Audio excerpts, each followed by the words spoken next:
Hi, welcome to working with grids and crystals and things. And today I was going to show the last placement of the stones that I made that were combined stones. I'm going to sit here and talk for a minute. I did wanted to say that people say, well, where would I find um, grids? Where could I find maps of grids? Off of an Etsy site. These are all different grid forms that they have that are imprintable, and they would fit in these this dimensions from here to here. When you print them, it fits in an 8 by 8 frame. Um, and let's see, move. I've got another thing that's much more of the. These are all based on sacred geometry, and you can see that that's probably one that looks a lot like, and you count the points and you see how many points am I trying to get to, what numbers do I want represented when I talk about it. um, I There are a lot more now than there used to be, uh, because when I first started doing grids in 2018, I pulled out some, and then you can find ones like this that are the star, and so lots of different ways, and then that can help you figure out how to place your stones, or you can just draw it out on your own and figure it out. Um, I have, hi, Dr. Gale. This is one that, this is a tree of life. It's a modified tree of life. You'll see there's other ones that are the tree of life. And you'll find when you look at grid shapes or try to figure out what to do with them, when I first did grids, I didn't have the deck of cards that I use now that helps me define the shapes, which is this. Oh, well, it's not doing any good because I'm teeny tiny and over in the corner. Um, but you can every once in a while you'll see something, you'll say, okay, that will really fit with what I want to do. This particular one, that one's kind of confusing because of the middle. Okay, this one's not so. This is a simple flower of life, and it's got 6 major points, which has to do with hearth and home and love and the numerology of six. They almost all have a center of some sort. Here's another one that's a sort of flower of life. Yes, Mimi Nee. This is a good question. Show. Yes, different grids have different meanings. Um, like this one is would be one that when I've actually used this grid before I decided to make almost all the grids I build are off the grid that's in my garden, but that's because the grid that forms my garden, and that's the one you see underneath the grid we're building now, um, it has every form you could want. Now that would be a fun one. That's kind of chaos, and how do I deal with it? This is the seed of life, and I've used the seed of life when I've come up with when I did a reading on someone, and I was to look at all the points in the reading, and then you match the numerology. And here's another one that's this seeds of life. Um, how I would go about it when I used to do my old fashioned way, that the one I started with, I decide what I wanted to what I wanted the grid to be about, and then I'd figure out the numerology and the stones I wanted to use, and I would look through the various and sundry grids, and you just saw that's the beginning of it. You can get downloadable uh, grid forms on Etsy for as little as $3, and they're the one you just looked at. I think I looked it up this morning. It's like $3, and there's 30 grids in there, and you can lay the different stones out on it differently. Um, I also have uh, I studied if I wanted to use the infinity form, which is the 8 on its side. And I built a grid for a friend of mine who he'd get to a point and he'd build up a whole lot of assets, and then he'd go through this pinch, and then he'd have a really satisfying relationship, but everything else would fall apart. And he finally broke the cycle. But what we built was a infinity grid um, that was like a figure 8, and we put prosperity stones on one side and emotional stones on the other, and then we put a blending stone, a stone that could mean both in the middle, trying to get it into his head that he could have both. Let's see if we got any more questions. Hi to everybody who's here. And as you know, maybe you don't. Maybe you're new and you just, how you would be new and fall into this group, I don't know. But what we have going is on the table beside me.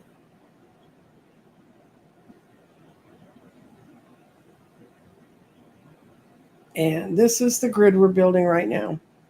And it's moved off the form. As you can see, there's kind of a form underneath it.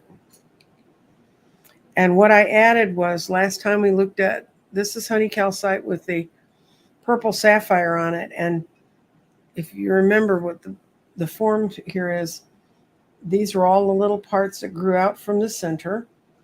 And in the center, we have aventurine and chevron amethyst. And then we have azurite, which is a stone that is a blending of spirit and communication and a sense of how we see the world. Then I had some green calcite around it. And then I have some blue kyanite. Blue kyanite carries a lot of energy and it moves a lot of energy. You can see now why I stick them down, because if you leave them on a plate where they can move, they move. And then around in this image, there are these little very, very bright dots. And what I put into those, to that slot, you can't hardly see it. It's a faceted quartz. It looks like a sort of quartz thing you might find on a necklace. They sell those without holes in them, so you can just use them. And that's to make another bright spot. And then I built this blue and green with blue and green aventurines out around the edge. And kind of that's where we were. What I've added on this time is the honey calcite, which is a very warming stone. And that's the bigger part. And that's for right use of power and to overcome obstacles. And I married it together by sticking it on with I'll show you the glue I used. It's a clear glue, and I stuck on a purple sapphire. That little dot there it's a sapphire. It's called a purple sapphire. It's not gem quality, but it is crystal on the inside. It's the quality of a sapphire, and it's protection, good fortune, and spiritual insights.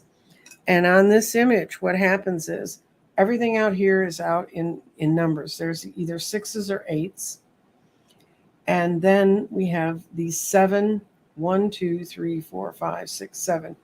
Those 7 stones, those 7 things represent the originality coming out of supporting this person in their capacity to do unique and original creations with unlimited possibilities. So they're spreading out, and they're kind of random. They're not in a circle themselves. They're kind of around the thing. It's like pollen bursting out of a flower. And that was the last part of that image that I wanted to create. And some people had written me and said, now that's what my grid looks like underneath. And that helps me keep things measured. Now, you can, like I said, and I'll discuss after we look at the different sorts of things. This is a grid I use a lot sometimes when I'm working with them, if I feel that the image goes better with that. And And then these other ones are tiny. I have to blow them up when I make them on to make grids with them. But I've actually built a grid on that about someone who had to make a decision. And so we picked the 7 stones they wanted for the decision. And we laid it out on that form. This is a true tree of life form. And you can see kind of what it looks like. And if you know the Kabbalah and if you've studied this tree of life, you know that is intro, and you can find out what all those points mean, and you can decide which crystal, based on your understanding of its power, that you want to put in there. And then this is the one I told you about that I built for my friend, and it was on this side of the grid were all his money power stones for his that were abundance in the outside world, and then this was the abundance in the emotional side of the world. And I laid it out for him and I explained it to him, and when he fired it up, there was a stone in the middle that meant to get the 2 parts of his life together. I put a stone in there, and I think it was a clear quartz. This was like 3 or 4 years ago. But so there's all kinds of forms. They don't have to look like a mandala, but it just so happens that most of mine ended up looking like mandalas. And once I had a system of Lan's cards to work with, it made it easier. Now, this one's on a white sheet. This is not the white sheet it will be laid on, because this was just my form that I used. But I'm going to use a heavier duty or white sheet of paper that actually has a little more texture to it. And I will print this form on that white sheet, and then I will put the stones on it. And I will glue them down. And this is what I use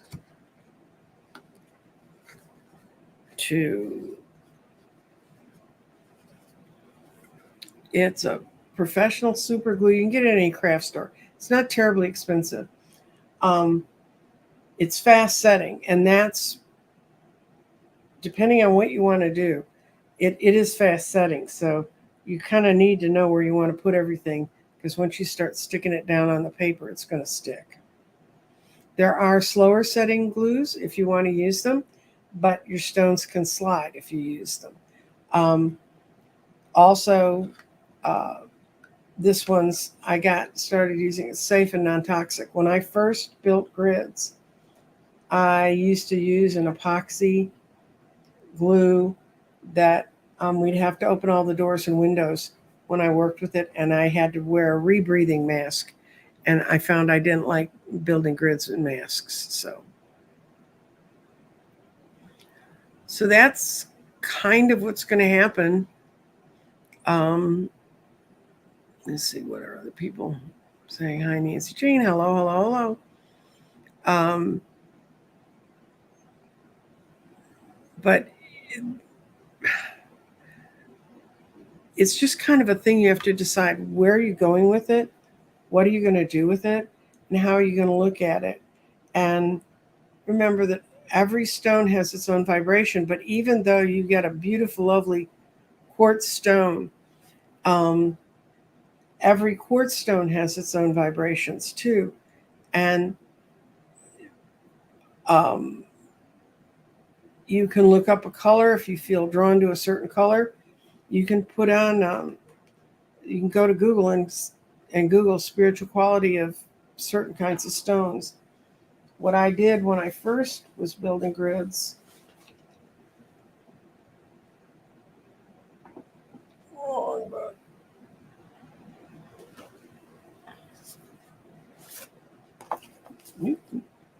I'm getting there. You'd think I'd be more organized, and you would be wrong. Okay, this is one. This is a standard text for people about crystals, and it's really good. And she's got a book 2 also. I have book 1 because I also have some other books, and I think it's rare I don't find a stone I'm looking for. But in this book, it's really good. And in the book, she talks about crystals for relaxation. I mean, she's got all kinds of topics you can look up. So if you want to build one that you think is going to, you say, I'd like to build a grid and I don't want to buy a bunch of fancy cards. I just want to build one that seeks balance. Well, the cards that in numerology, if you study odd cards, the odd numbered cards are points of change, one being conception and initiation, 3 being meeting in groups, 5 being chaos or change, um, 7 is spiritual change and change. This one is her originality is breaking out of her life, and so those 7 stones are being sent out there to help her um, initiate that in her life. She's initiating it. She's doing it right now, but it's going to help. And then 9 is where you're wrapping up what's happened before and it's kind of going away. 9 is a 3-3. It's a meeting of groups and a meeting of things going together. Just get a quick fix on numerology, because if you're seeking balance, the obvious one for balance is the number 2. You got the 2 sides seeking balance. The other one is 4. And 4 is where you're seeking balance and building a base. So if you're going to build a grid for I'm starting my business and I want to create a strong base for myself, you'd make sure that you put 4 stones in there that represented the building of a base.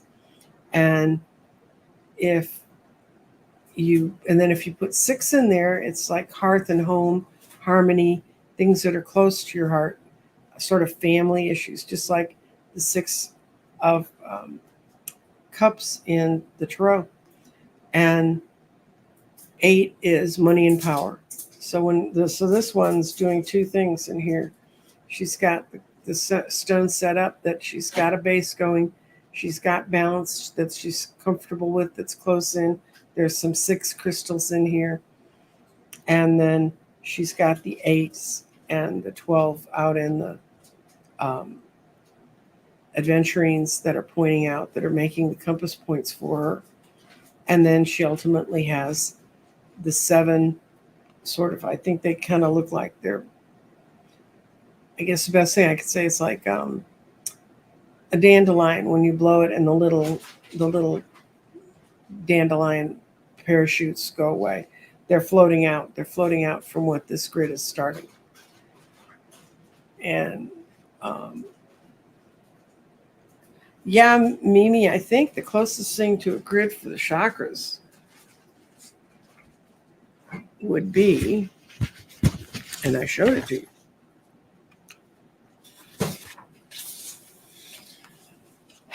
you, it'd be something akin to this tree of life. Oh, and I don't have that camera. The tree of life, that kind of a grid. You could build a grid where you have your chakras lined up, and then if you want to bring another element in, you would connect them off that way. And I'm sure if I looked carefully through the 30 that I pulled up today that I had in my stack, that's in there. But that's kind of the fun of it, is going and finding those things for yourself, because the files I opened up that are the ones I bought from Etsy, and that's why I went over to see if they're still there. They're actually in better downloadable forms than when I got them. They're part of the fun is going and looking and seeing and figuring out, what can I use to make this? And what's going to balance that? And how does it make me feel? And which stones do I want to use? Besides the Judith Hall book, I use this one a lot. It's called Crystals for Modern Healing, and the person who wrote the book's name is Yulia, Y-U, not Julia, but Julia with a Y at the beginning. Yulia Von Dorn, and she's part of a Stones. At the time she wrote this book, she worked with a group in New York City called Goldilocks. And she has things, I use this a lot because She's like crystals for work and crystals for wellness. And like in the crystals for work, she broke it down into focus and productivity, and that was agates, citrines, desert rose, pyrite, rainbow fluorite, and selenite. Creativity and inspiration, she had amethyst, ametine, argonite, clear quartz, labradorite, pyrite, smoky quartz, and spirit quartz. Spirit quartz is a very, very, very, very, very, very pale amethyst. Um, it's not pink quartz. It's more like an amethyst looking collection. Communication: amazonite, apatite, celestite, chrysocolla, kyanite, and rose quartz. And I'm going to switch you to the thing again because if it's in the grid, I'll point out where we've already been working with it. These funny blue stones are the kyanite. There's I use blue kyanite because I want it for communication. There's also black kyanite and other shades of kyanite, rose quartz. And for luck in the crystals for work, she put amethyst, citrine, emeralds, and you get emeralds like the quality of these purple sapphires. You don't have to go get a cut emerald for that. Well, that's very lucky if you have one of those. Jade, pyrite, related quartz, and sulfur. And if you know the stones pretty well, you can see that a lot of these are grouped together by color, like all the luck, except for the amethysts, are green, are primarily seen as green or gold. And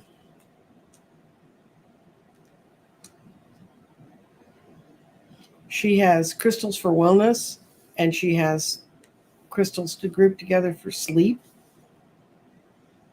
And she has some crystal rituals where she talks about a moon ritual she does. I can't swear to them. I've never used them. I've read them. They don't seem wrong. And she talks about other ways to cleanse your crystals, crystal care. And these water that's a potent one that you can use, but be sure you know what your stone is made of, because there are certain stones that have a lot of salt in them. I mean, they don't taste salty. They're not like that, but they will break down like salt does. Sunlight, moonlight, breath. If you breathe your intention, matter of fact, I think that's kind of what people do when they fire up a grid. They're breathing their intention into the grid, and their breath is carrying that message. The other things they have is smoke, which we know, like sage and smoke and things like that. Music, and music's vibrations are really good. If you put a lot of soothing music around crystals, I don't think I'd cleanse my crystals with heavy rock, but then I wouldn't listen to heavy rock anyway. Earthing is another way. And there are some crystals that they tell you, to plant them in the ground and then remember where you plant them. Gotta go back and find them and dig them up, and they will absorb the energy from Gaia. And salt is another way to purify things. And so I like this one because it's got about everyday magic and lots of other stuff that you can do. But the other thing she has in here that's really good is, find one that's big enough. She has really good illustrations of the stones, and if she's suggesting to use them a certain way, and this has to do with hematite, and hematite is iron, and in this kind of, she tries to balance, recharge, grounding, and protect. And she also has for each stone what it looks like, where it comes from, which chakra she relates it to, and she also says whether you should water cleanse them or not in this book. Not all books tell you that. And then everybody goes, okay, so now I have all the stones and I know which ones I want to use. How do I know to lay them out? I don't know if this book's still in print, but it's a book on sacred geometry and it goes through all the forms, sacred geometry A to Z. It's easy to use and it is informative and it has a good glossary and a good index. And it its illustrations are really pretty good. They talk about she'll talk about symmetry and how important, if the message that you want to get it across with the shape you're using, the ones that are symmetric, which are the even ones. Um, she talks about the daisy. This is what she talks about. Daisies display the appropriate rotational symmetry, meaning it looks the same no matter which way you rotate it, and that has a lot to do with um, balance and order and regularity in the universe. And let's see, am I getting any questions out here, guys? This is why this one's hard for me to do all on my own.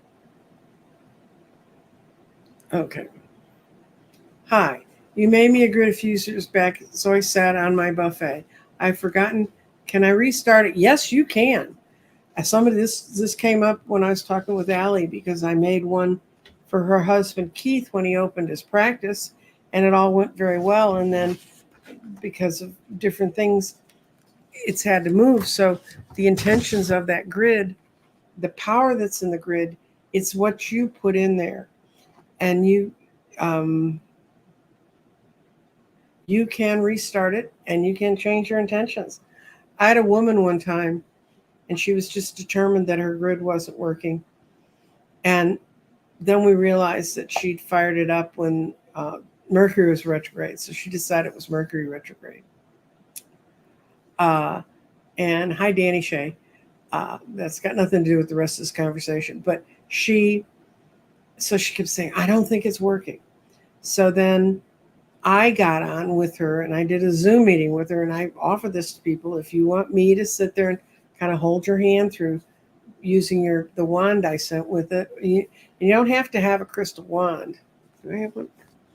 Here's about the size the wands I send are. They're little bitty guys. And they've got a point on them.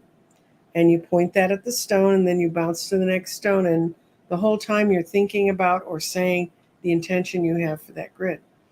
But this woman had written 10 things she'd like to have happen underneath the grid. And that was taped to the bottom of the grid when she did her intentions. And she kept thinking nothing was happening. She didn't feel different. One of the things that will happen is, I call it firing up your grid, because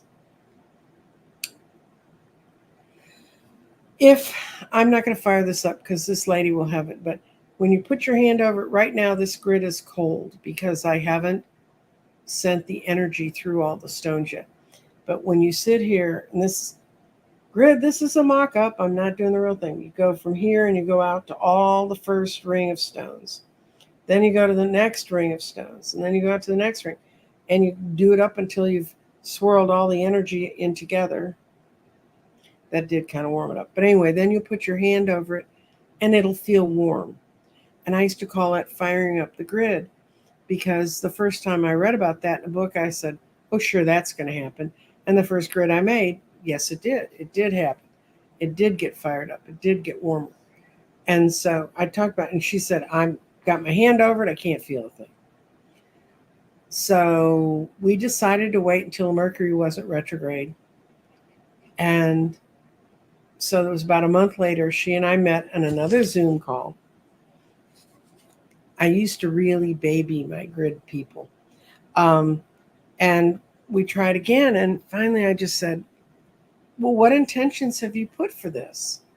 And she said, they're on the back. So she looked at the intentions and she started listing them out. And I said, have any of them happened? And it ended up 6 of them had happened. She just didn't notice because she wanted her grid to be hot, and it wasn't hot. So And so then she said, well, now what do? I've worn out my grid. And I said, no, you haven't worn it out.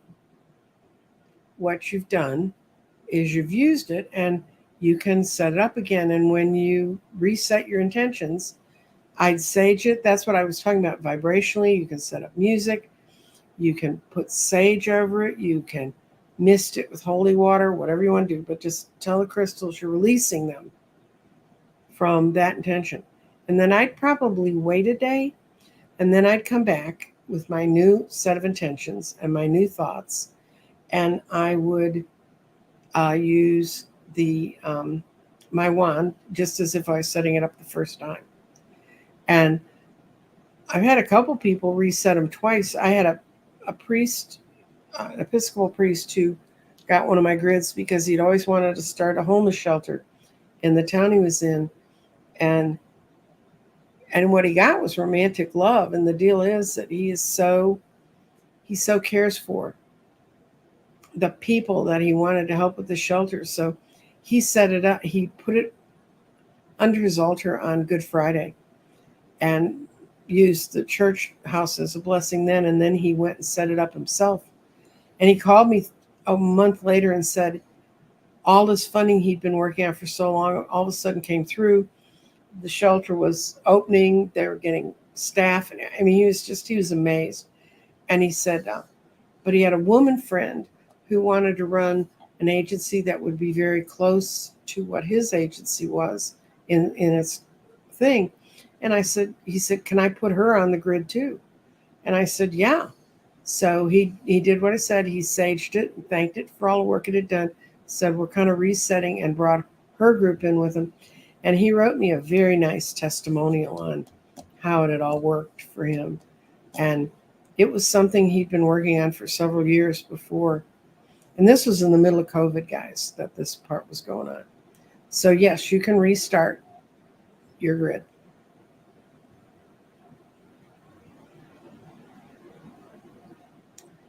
I loved the on-ramp before. I'm looking forward to it. Thank you.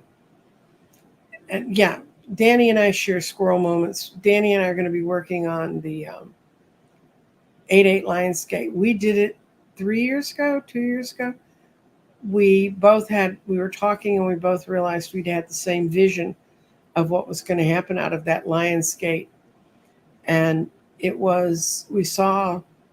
that point, we saw people marching along kind of together on the road. It was like not a parade or anything, just a lot of people moving. And then they hit a fork in the road, and they had to make a decision on which fork they were going to go on. And the day that energy entered the world was Lionsgate.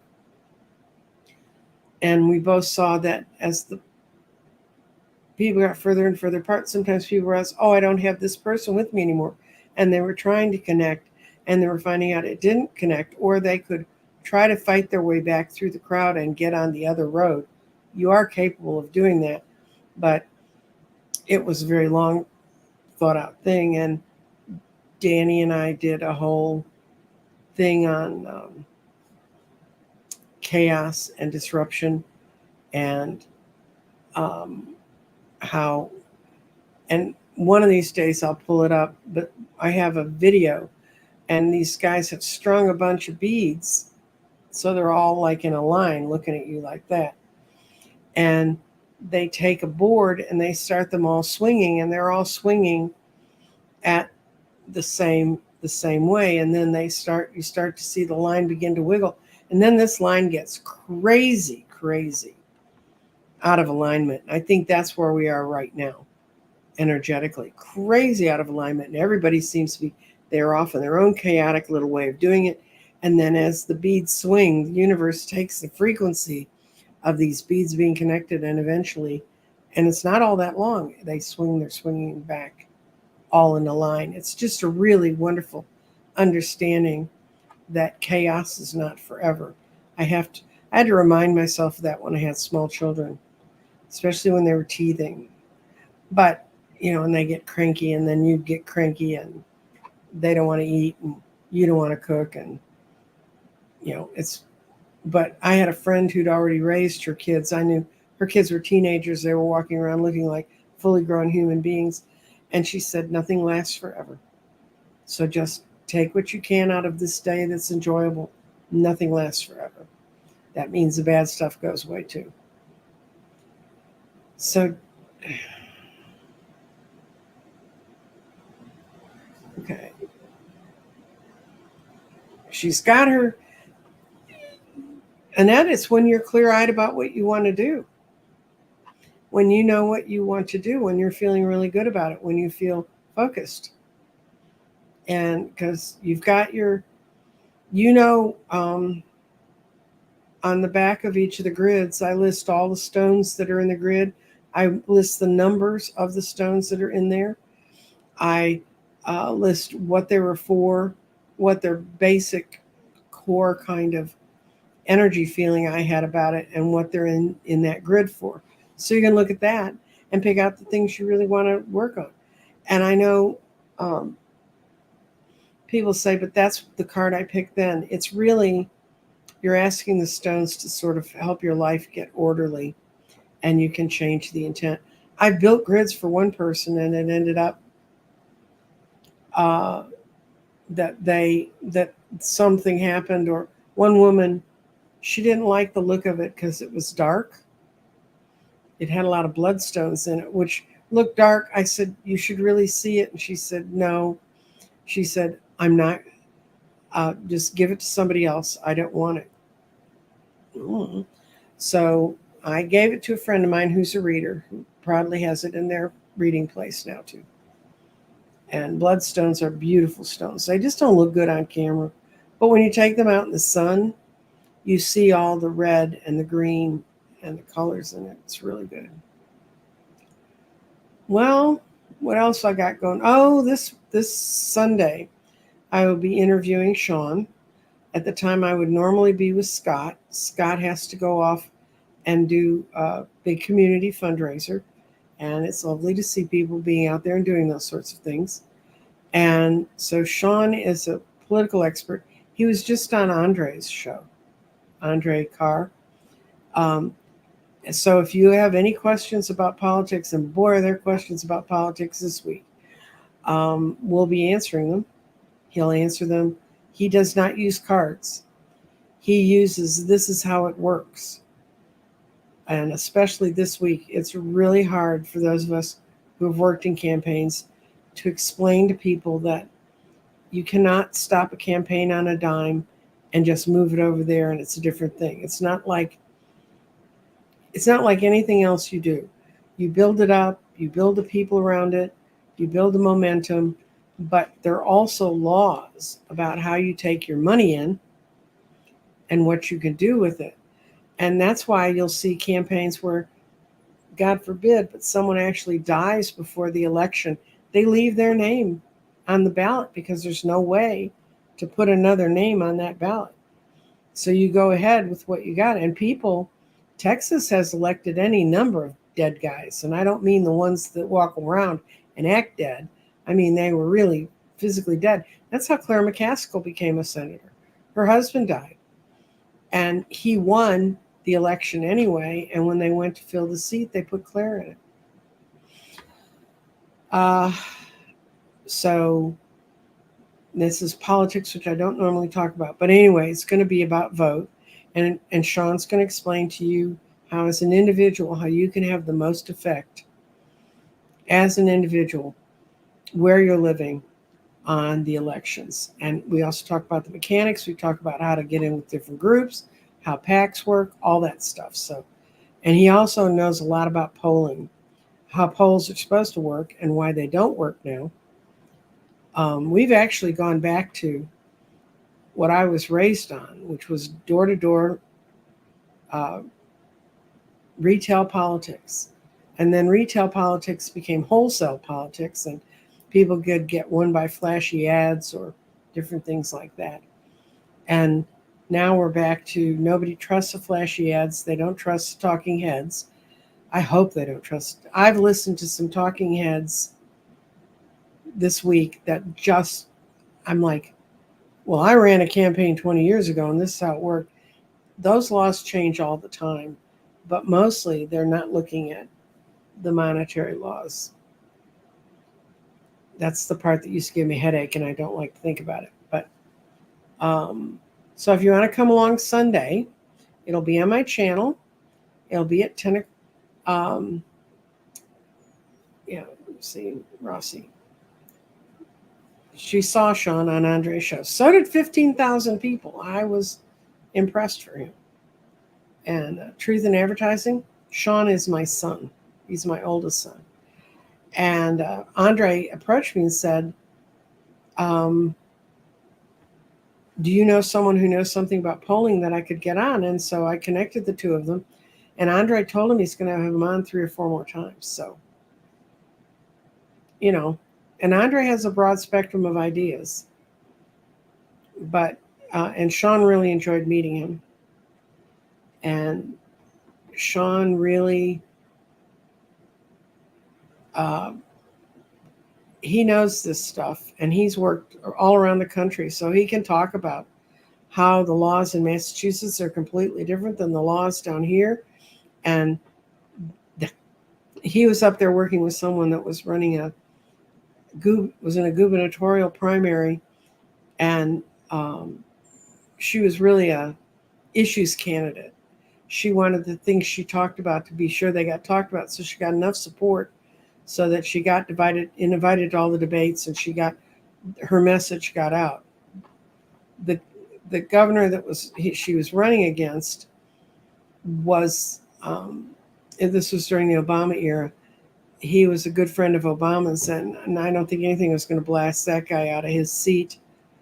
But Sean had to learn.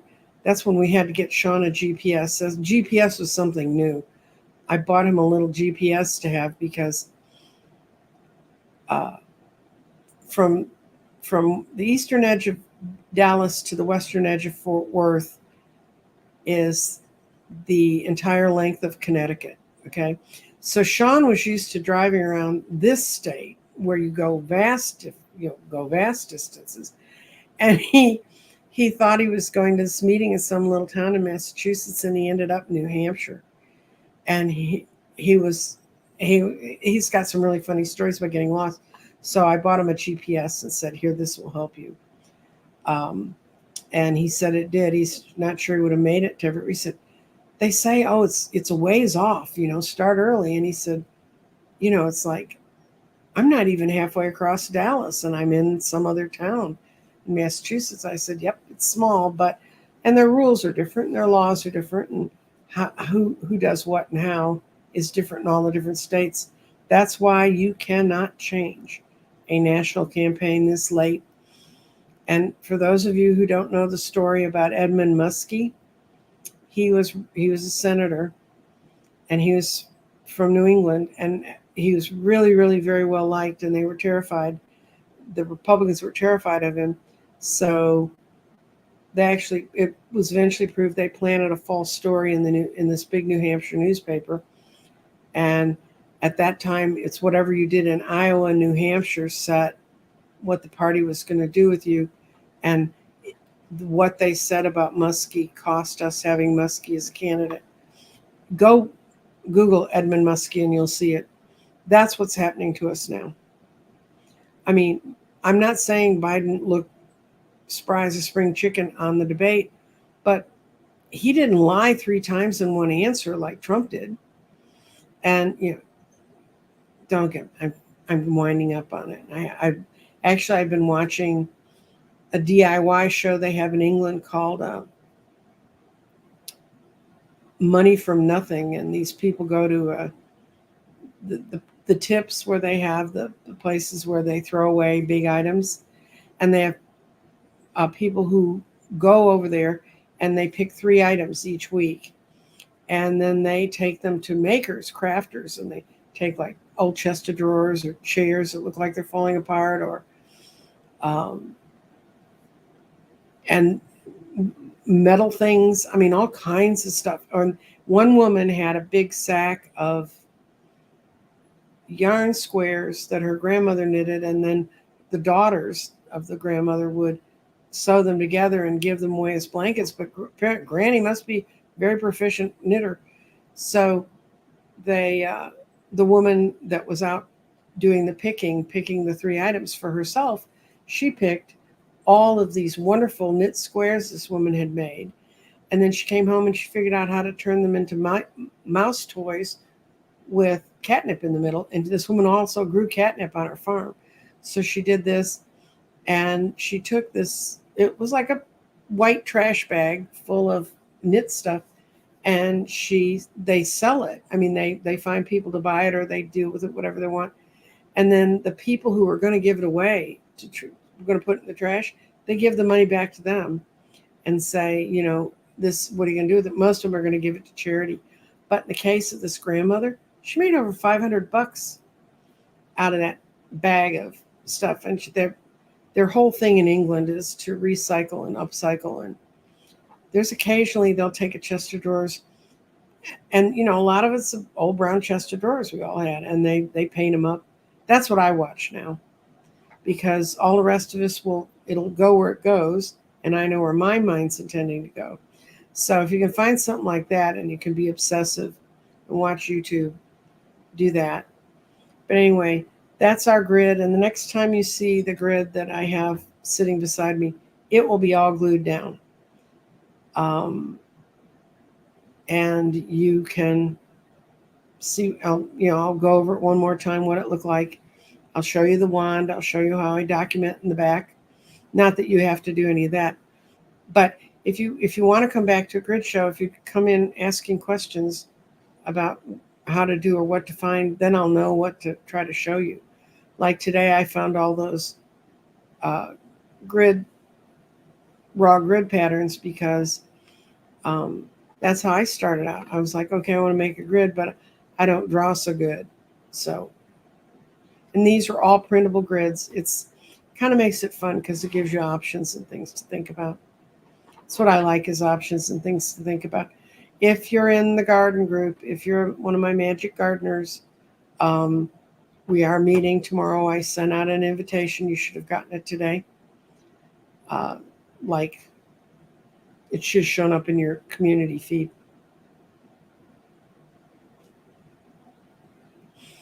Ronnie, this thing has been sort of kind of go back and watch the replay and tell me what you think. Two thumbs up would help.